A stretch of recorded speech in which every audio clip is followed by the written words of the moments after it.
अथ द्वादशोऽध्याय। परीक्षित का जन्म। शौनक जी ने कहा, अश्वत्थामा ने जो अत्यंत तेजस्वी ब्रह्मास्त्र चलाया था उससे उत्तरा का गर्भ नष्ट हो गया था, परंतु भगवान ने उसे पुनः जीवित कर दिया। उस गर्भ से पैदा हुए महाज्ञानी महात्मा परीक्षित के, जिन्हें शुकदेव जी ने ज्ञानोपदेश दिया था, जन्म, कर्म, मृत्यु और उसके बाद जो गति उन्हें प्राप्त हुई, वह सब यदि आप ठीक समझे तो कहे, हम लोग बड़ी श्रद्धा के साथ सुनना चाहते हैं। सूत जी ने कहा, धर्मराज युधिष्ठिर अपनी प्रजा को प्रसन्न रखते हुए पिता के समान उसका पालन करने लगे। भगवान श्री कृष्ण के चरण कमलों के सेवन से वे समस्त भोगों से निस्पृह हो गए थे। शौनक आदि ऋषियों, उनके पास अतुल संपत्ति थी। उन्होंने बड़े बड़े यज्ञ किए थे तथा उनके फलस्वरूप श्रेष्ठ लोकों का अधिकार प्राप्त किया था। उनकी रानियां और भाई अनुकूल थे। सारी पृथ्वी उनकी थी।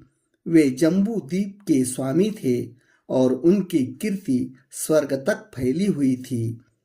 उनके पास भोग की ऐसी सामग्री थी जिसके लिए देवता लोग भी लालयित रहते थे, परंतु जैसे भूखे मनुष्य को भोजन के अतिरिक्त दूसरे पदार्थ नहीं सुहाते, वैसे ही उन्हें भगवान के सिवा दूसरी कोई वस्तु सुख नहीं देती थी।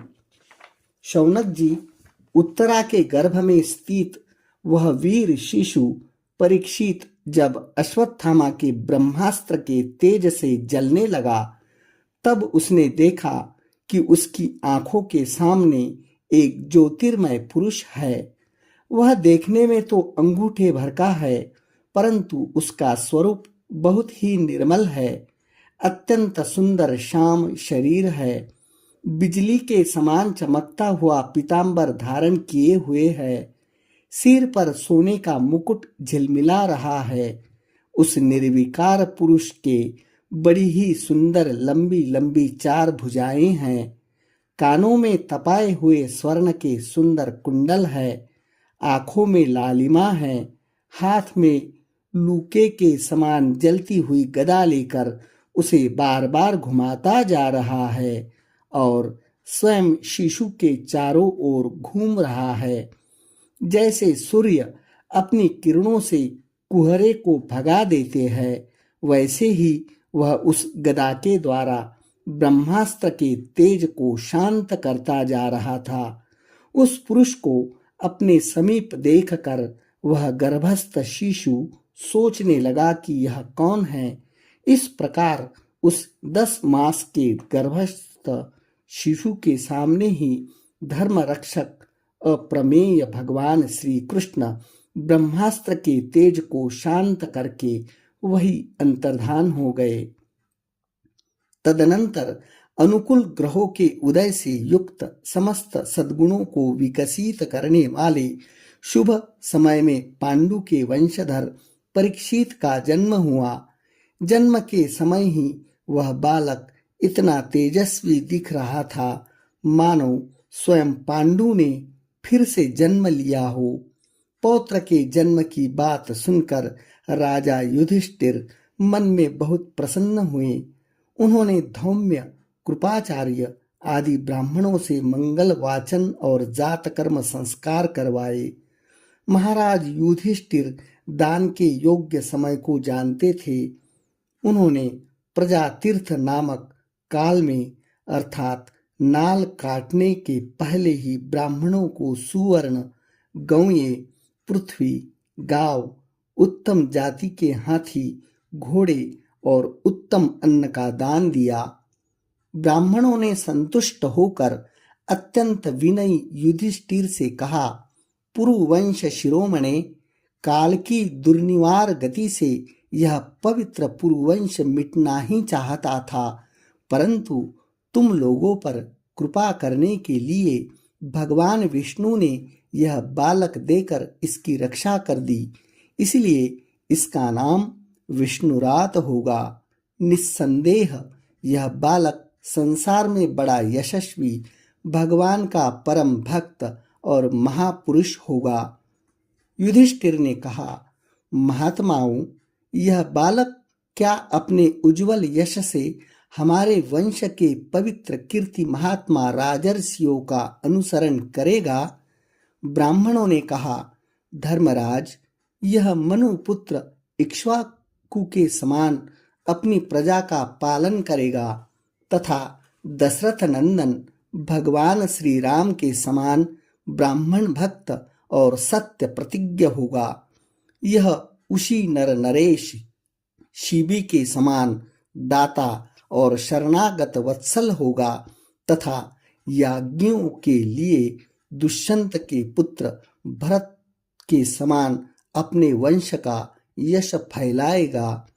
धनुर्धरों में यह सहस्त्र बाहु अर्जुन और अपने दादा पार्थ के समान अग्रगण्य होगा। यह अग्नि के समान दुर्धर्ष और समुद्र के समान दुस्तर होगा। यह सिंह के समान पराक्रमी, हिमाचल की तरह आश्रय लेने योग्य, पृथ्वी के सदृश तितिक्षु और माता पिता के समान सहनशील होगा। इसमें पितामह ब्रह्मा के समान समता होगी। भगवान शंकर की तरह यह कृपालु होगा और संपूर्ण प्राणियों को आश्रय देने में यह लक्ष्मीपति भगवान विष्णु के समान होगा। यह समस्त सद्गुणों की महिमा धारण करने में श्री कृष्ण का अनुयायी होगा। रंती देव के समान उदार होगा और ययाति के समान धार्मिक होगा। धैर्य में बलि के समान और भगवान श्री कृष्ण के प्रति दृढ़ निष्ठा में यह प्रहलाद के समान होगा। यह बहुत से अश्वमेघ यज्ञों को करने वाला और वृद्धों का सेवक होगा। इसके पुत्र राजर्षि होंगे। मर्यादा का उल्लंघन करने वालों को यह दंड देगा। यह पृथ्वी माता और धर्म की रक्षा के लिए कलयुग का भी दमन करेगा। ब्राह्मण कुमार के शाप से तक्षक के द्वारा अपनी मृत्यु सुनकर यह सबकी आसक्ति छोड़ देगा और भगवान के चरणों की शरण लेगा। राजन, व्यास नंदन शुकदेव जी से यह आत्मा के यथार्थ स्वरूप का ज्ञान प्राप्त करेगा और अंत में गंगा तट पर अपने शरीर को त्याग कर निश्चय ही अभय पद प्राप्त करेगा।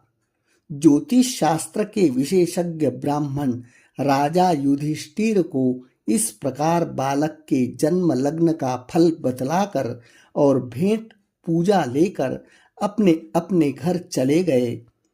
वही यह बालक संसार में परीक्षित के नाम से प्रसिद्ध हुआ, क्योंकि वह समर्थ बालक गर्भ में जिस पुरुष का दर्शन पा चुका था, उसका स्मरण करता हुआ लोकों में उसी की परीक्षा करता रहता था कि देखे इनमें से कौन सा वह है।